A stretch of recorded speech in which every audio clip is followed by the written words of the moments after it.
اگلی بات یہ سمجھ لیں کہ جب محرم الحرام کا مہینہ شروع ہو جاتا ہے تو یزیدیت اور حسینیت کی جنگ شروع ہو جاتی ہے. ہر بندہ کہتا ہے کہ میں حسینی ہوں اور تم یزیدی ہو، وہ کہتے ہیں کہ نہیں ہم حسینی ہیں تم یزیدی ہو. اب ہم نے آج یہ فیصلہ کرنا ہے کہ یزیدی کون ہے اور حسینی کون ہے. آپ ڈرے نا، میں انشاءاللہ اچھے معقول انداز میں بات کروں گا کہ حسینی کون ہے اور یزیدی کون ہے. معزز سامعین، ہم نے یہ دیکھنا ہے کہ حضرت حسین رضی اللہ تعالیٰ عنہ یزید کے خلاف کیوں کھڑے ہوئے تھے. وجہ کیا تھی، اسباب کیا تھے، محرکات کیا تھے. حضرت حسین کا یزید کے ساتھ جھگڑا کوئی جاگیر جائیداد کا نہیں تھا، کوئی رشتے کا مسئلہ بھی نہیں تھا، کوئی پیسے کی لین دین کا مسئلہ بھی نہیں تھا. اس دین متین کی خاطر حضرت حسین رضی اللہ تعالیٰ عنہ یزید کے خلاف اٹھ کھڑے ہوئے تھے. حضرت حسین رضی اللہ تعالیٰ عنہ نے ایک مرتبہ اپنے ساتھیوں کو خطبہ دیا. خطبہ بہت بلیغ اور بہت جامع خطبہ تھا. حضرت حسین نے فرمایا کہ ان لوگوں نے انہم لزموا طاعت الشیطان وترکوا طاعت الرحمن. میں ان لوگوں کے خلاف کیوں کھڑا ہوا ہوں؟ اس لیے کہ ان لوگوں نے شیطان کی اطاعت اپنی اوپر لازم کر رکھی ہے، رحمان کی اطاعت چھوڑی ہوئی ہے. وَأَظْهَرُ الْفَسَاد، زمین میں فساد برپا کر رکھا ہے. وَاسْتَأْثَرُوا بِالْفَيْءِ، انہوں نے بیت المال کا مال ذاتی مال سمجھ کے خرچ کرنا شروع کر دیا ہے. وَعَطَّلُوا الْحُدُودِ، حدود شریعت کو معطل کر دیا ہے. وَحَلَّلُوا حرام اللہ، اللہ نے جن کاموں کو حرام کر دیا ہے انہوں نے حلال کر دیا ہے. وَحَرَّمُوا حَلَالَهُ، اللہ نے جن کاموں کو حلال کر دیا ہے یہ لوگ حرام کر رہے ہیں. فَأَنَا أَحَقُّ مِنْ غَيْرِي، میں اپنے علاوہ دوسرے لوگوں سے زیادہ حقدار ہوں کہ اپنے نانا کی دین کی حفاظت کے لیے کھڑا ہو جاؤں. اب توجہ کریں، حضرت حسین رضی اللہ عنہ نے اس مختصر سی عبارت میں، اس مختصر سے خطبے میں ان لوگوں کا جو ان کے کارنامے تھے، ان کے جو کرتوت تھے، ان کا تذکرہ فرمایا کہ یہ وہ لوگ ہیں جنہوں نے رحمان کی اطاعت کو چھوڑا ہوا ہے اور شیطان کی اطاعت کو لازم کر دیا ہے. ذرا اپنے گریبانوں میں جھانک کے دیکھا کریں، ہم وہ کام کر تو نہیں رہے کہ ہم نے بھی شیطان کی اطاعت کو اپنی اوپر لازم کر رکھی ہو اور رحمان کی اطاعت چھوڑی ہوئی ہو. اور فرمایا انہوں نے وَأَظْهَرُ الْفَسَاد، انہوں نے زمین میں فساد پھیلایا ہوا ہے. ہم کبھی جھانک کے دیکھیں اپنے گریبانوں میں، اپنے گرد و پیش کے حالات کا جائزہ لیں. کیا ہم زمین میں فساد پھیلانے والے نہیں ہیں؟ کہ ہماری پاک دھرتی پہ اس وقت جو فساد نظر آتا ہے یہ کس نے پھیلایا ہے؟ ہم نے ہی تو یہ فساد برپا کر رکھا ہے. کیا ہم دوسروں کی بیٹیوں کے ساتھ راتوں کو چٹنگ کر کے زمین میں فساد برپا نہیں کرتے؟ کیا ہم پیسے کے زور پہ دوسروں کی بیٹیوں کو نچا کی عزتوں کو لوٹتے نہیں ہیں؟ کیا ہم عدالت میں انصاف بیچ کے زمین میں فساد برپا نہیں کرتے؟ کیا ہم دوسروں کے حقوق دبا کے فساد برپا نہیں کرتے؟ کیا ہم ناحق لوگوں کا خون بہا کے زمین میں فساد برپا نہیں کر چکے؟ تو میں یہ کہوں گا کہ جن امور کی وجہ سے حضرت حسین نے کہا تھا کہ میں یزید کے خلاف کھڑا ہو چکا ہوں، کہ انہوں نے رحمان کی اطاعت کو چھوڑا ہوا ہے، شیطان کی اطاعت کو اختیار کر رکھا ہے. دوسری بات یہ کہ انہوں نے زمین میں فساد برپا کر رکھا ہے. تیسرا یہ کہ وَعَطَّلُوا الْحُدُودَ، انہوں نے حدود اللہ کو معطل کیا ہوا ہے. حدود اللہ، جیسے بندہ شراب پیے تو اس کو کوڑے لگتے ہیں، بندہ چوری کر لے تو اس کا ہاتھ کاٹا جاتا ہے، بندہ زنا کر لے تو اس کو سنسار کیا جاتا ہے. حدود اللہ، ہم نے جب سے ہوش سنبھالا ہے ہماری اپنی سرزمین پہ ہم نے کبھی سنا ہے کہ چور کا ہاتھ کاٹا گیا تھا، کسی زانی کو سنسار کیا گیا؟ نہیں. جب سے ہم نے ہوش سنبھالا ہے حدود اللہ معطل ہیں. وَاسْتَأْثَرُوا بِالْفَيْءِ، ان کی اگلی غلطی یہ ہے کہ انہوں نے بیت المال کا مال ذاتی مال سمجھ کے خرچ کرنا شروع کر دیا. اور آج ہم دیکھتے ہیں ہمارے ارباب اقتدار کس طرح بیت المال کو اور خزانے کو ذاتی مال سمجھ کے خرچ کر رہے ہوتے ہیں. تو یہ اگلی غلطی ہے. اور آگے فرمایا کہ وَحَلَّلُوا حرام اللہ، ان لوگوں نے اللہ کے حرام کردہ کاموں کو حلال کر دیا ہے. یعنی حرام کردہ کاموں کو حلال سمجھ کے کرتے ہیں، بے باکی کے ساتھ محرمات کا ارتکاب کرتے ہیں. انہوں نے حرام کردہ کاموں کو حلال کر دیا. ہم کبھی اپنا جائزہ لے لیں، ہم ایسا کر تو نہیں رہے کہ ہم نے اللہ کے حرام کاموں کو حلال کر دیا ہو. میں اب عرض کروں کہ ہم نے سود کو پرافٹ کا نام دے کے حلال نہیں کیا؟ کیا ہم نے غیبت کو گپ شپ کا نام دے کے حلال نہیں کیا؟ کیا ہم نے جھوٹ کو بہانہ بازی کا نام دے کے حلال نہیں کیا؟ کیا ہم نے رشوت کو چائے پانی کا نام دے کے حلال نہیں کیا؟ تو جس طرح انہوں نے اللہ کے حرام کردہ کاموں کو حلال کر دیا تھا، آج ہم اپنے معاشرے میں یہی کچھ دیکھ رہے ہیں کہ ہم بھی اللہ کے حرام کردہ کاموں کو حلال کر رہے ہوتے ہیں. دوسروں کی بیٹیوں کے حقوق، اپنی بیٹیوں کے یا بہنوں کے حقوق پہ ہم ڈاکہ نہیں ڈالتے، میراث میں سے ان کے حقوق ہم غصب کر رہے ہوتے ہیں. تو یہ سارے وہ حرام کام ہیں جن کو ہم حلال سمجھ کے کرتے ہیں.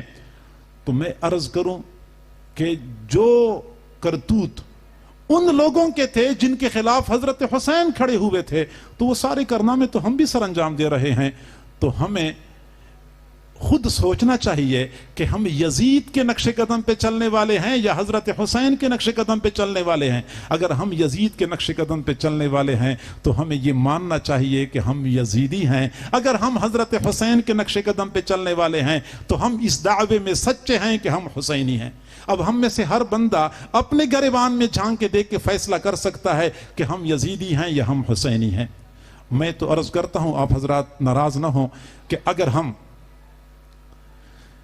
حضرت حسین اور یزید کے زمانے میں ہوتے اور اس وقت یہ مسئلہ پیش آتا، یا اس وقت حضرت حسین اور یزید ہوتے اور اس وقت یہ مسئلہ پیش آتا، تو میں عرض کروں معذرت کے ساتھ کہ ہم یزید کی جماعت میں ہوتے، ہم حضرت حسین کی جماعت میں نہ ہوتے. کیونکہ ہم سارے وہی کام کرتے ہیں جو کام انہوں نے کیے تھے، جن کا تذکرہ حضرت حسین نے فرمایا تھا. تو لہٰذا یہ حسینیت اور یزیدیت کی جنگ بے فائدہ ہے. سوچنا چاہیے جو حضرت حسین کا پیروکار ہے وہ حسینی ہے، جو یزید کا پیروکار ہے وہ یزیدی ہے.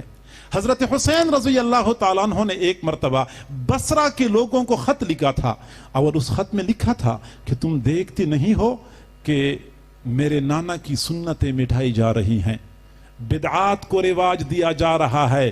میں تمہیں دعوت دیتا ہوں کہ کتاب اللہ کی حفاظت اور سنت رسول اللہ کی حفاظت کے لیے اٹھ کھڑے ہوں. سنتوں کو مٹایا جا رہا ہے، بدعات کو رواج دیا جا رہا ہے. اب ہم خود جائزہ لے لیں، ہم ایسے ہیں تو نہیں کہ سنتوں کو مٹا رہے ہیں اور بدعات کو رواج دے رہے ہیں. آپ سچ بتائیں کہ محرم الحرام کے مہینے میں ہم حضرت حسین کی محبت کے نام پہ جو کچھ ایجاد کر چکے ہیں اور جو کچھ ہم کرتے ہیں، کیا سنت سے ان کا کوئی ثبوت ہے؟ کیا حضور صلی اللہ علیہ وسلم کے قول یا عمل سے یہ ثابت ہے؟ کیا حضرات صحابہ کرام کے قول و عمل سے یہ ثابت ہے؟ کیا تابعین کے قول و عمل سے یہ ثابت ہے؟ ہرگز نہیں، ہرگز نہیں. تو ہمیں یہ بات ماننی چاہیے کہ ہم بدعات کو رواج دینے والے اور سنتوں کو مٹانے والے ہیں. حضرت حسین تو سنتوں کے پیروکار تھے. جو بندہ یہ چاہتا ہے کہ میں حسینی بنوں، میں حضرت حسین کی جماعت میں کھڑا ہو جاؤں قیامت کے دن، تو ان کو حضرت حسین کی روش پہ چلنا پڑے گا، ان کے انداز اور اطوار اختیار کرنے ہوں گے. حضرت حسین تو سنتوں کے پیروکار تھے، وہ تو بدعات کو مٹانے کے لیے کھڑے ہو چکے تھے. ہمیں بھی سنتوں کو اپنانا ہوگا. ہم تو سنتوں کو دقیانوسیت سمجھتے ہیں، اپنی ترقی کے راہ میں رکاوٹ سمجھتے ہیں. حضرت حسین تو نماز کے پابند تھے، ہمیں بھی نماز کی پابندی کرنی ہوگی. حضرت حسین نے تو اس وقت بھی نماز نہیں چھوڑی تھی جس وقت میدان کربلا میں تیر برس رہے تھے، نیزوں کی بارش تھی، تلواروں کی جھنکار تھی، گھوڑے دوڑ رہے تھے، ہنہنا رہے تھے. حضرت حسین نے دیکھا ارد گرد اپنے خاندان کے افراد کٹے پڑے ہیں. انہوں نے مغرب کی جانب دیکھا، سورج غروب ہو رہا تھا. دشمنوں کو فرمانے لگے ٹھہرو ٹھہرو، مجھے عصر کی نماز پڑھنے دو، پھر میں تم سے کہیں جاتا نہیں ہوں. دشمنوں نے بھی ان کو عصر کی نماز پڑھنے کا موقع دیا. چنانچہ آپ نے وضو کرنا تھا. وضو کرنے کے لیے ایک گھونٹ پانی میسر نہیں تھا. دائیں بائیں دیکھا، مجھے کوئی صاف زمین مل جائے جہاں خون نہ بکھرا ہوا ہو، جہاں پہ میں 2 مرتبہ ہاتھ مار کے اپنے چہرے اور ہاتھوں پہ مسح کر کے تیمم کر کے اپنی نماز پڑھ لوں. دور کہیں جا کے ان کو صاف زمین مل گئی. چنانچہ انہوں نے ان حالات میں بھی نماز نہیں چھوڑی تھی. اور ہم بہانے سے نمازوں کے تارک بن جاتے ہیں. ہم کیسے کہہ سکتے ہیں کہ ہم حسینی ہیں؟ حسینیت سے تو ہمارا دور کا تعلق بھی نہیں ہے. انداز میرا ذرا سخت ہے، آپ حضرات ناراض نہ ہوں، لیکن یہ حقیقت ہے، آپ کو بھی یہ بات ماننی پڑے گی کہ حسینیت کا دعویٰ ہم کریں یا وہ کریں، نہ وہ دعوے میں سچے ہیں نہ ہم دعوے میں سچے ہیں، ہر وہ بندہ حسینیت کے دعوے میں سچا ہے جو حضرت حسین کے نقش قدم پہ چلنے والا ہے۔ معزز سامعین، حضرت حسین نے کیسی ماں کی گود میں پرورش پائی تھی، کیسی باحیا، عفیف اور پاک دامن، حیا کا پیکر، اپنی وفات کے وقت خاتون جنت حضرت فاطمہ رضی اللہ تعالیٰ عنہ نے اپنے سرتاج حضرت علی کو وصیت فرمائی، علی جب میں مر جاؤں تو میری 2 وصیتیں ہیں۔ پہلی وصیت کہ میرے جنازے پہ کھجور کی ٹہنیوں کا جنازہ پوش بنا دو، اس کی اوپر چادر بچھا دو اور میرا جنازہ اس انداز سے اٹھا دو۔ دوسری بات یہ کہ میرا جنازہ رات کی تاریکی میں اٹھایا جائے، دن کے اجالے میں نہ اٹھایا جائے۔ حضرت علی نے فرمایا بالکل ایسا ہی ہوگا، لیکن آپ وجہ تو بتائیں، وجہ کیا ہے؟ حضرت فاطمہ خاتون جنت نے فرمایا کہ جب جنازہ خاتون کا اٹھایا جاتا ہے اس کے اوپر چادر تو بچھی ہوئی ہوتی ہے، خاتون کا جسم تو نظر نہیں آتا، لیکن خاتون کے قد کاٹ کا اندازہ ہو جاتا ہے۔ صرف چادر بچھی ہوتی ہے، قد کاٹ کا اندازہ ہو جاتا ہے، اور میں یہ گوارا نہیں کرتی کہ میرے مرنے کے بعد میرے قد کاٹ کا کسی کو پتہ چل جائے۔ کھجور کی ٹہنیوں کا جنازہ پوش ہو، اس کے اوپر چادر ہو، نیچے میرا جسم ہو، کسی کو پتہ نہ چلے کہ قد کاٹ کتنا ہے۔ دوسری بات یہ کہ دن کے اجالے میں جب خاتون کا جنازہ اٹھایا جاتا ہے، خاتون کا جسم تو نظر نہیں آتا، لیکن خاتون کے کفن پہ لوگوں کی نظر پڑ جاتی ہے۔ میں یہ بھی گوارا نہیں کرتی کہ میرے کفن پر غیر محرم کی نظر پڑ جائے، رات کی تاریکی میں جنازہ اٹھایا جائے تاکہ میرا کفن غیر محرموں کی نظروں سے محفوظ ہو جائے۔ حضرت حسین نے تو ایسی ماں کی گود میں پرورش پائی تھی، اور آج جو ہمارے ہاں حضرت حسین سے محبت کرنے والی ہمارے بہنیں اور بیٹیاں،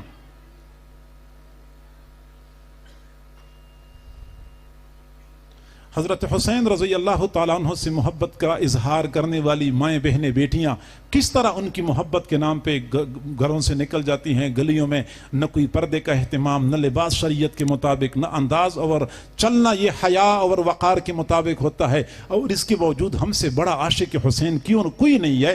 میرے بھائی، یہ محض دھوکہ ہے، محض خوش فہمی ہے۔ ہمیں چاہیے کہ ہم اس خوش فہمی سے نکل آئیں، حضرت حسین کے اصل پیروکار بن جائیں۔ ہمیں چاہیے کہ ہم وہ تمام تر کام کریں جو حضرت حسین کرتے تھے، اور ان تمام تر کاموں سے اجتناب کریں جن کاموں کی وجہ سے حضرت حسین کھڑے ہوئے تھے۔ ایسا نہ ہو کہ پوری زندگی ہم یزید پر لعنت بھیجتے رہے اور قیامت کے دن ہمیں یزید کے ساتھ کھڑا کر دیا جائے۔ یہ یقیناً ہمارے لیے بہت بدبختی اور شقاوت کی بات ہوگی۔ اللہ تعالی ہم سب کو سمجھنے اور عمل کرنے کی توفیق عطا فرمائے۔ وآخر دعوانا ان الحمد للہ رب العالمین۔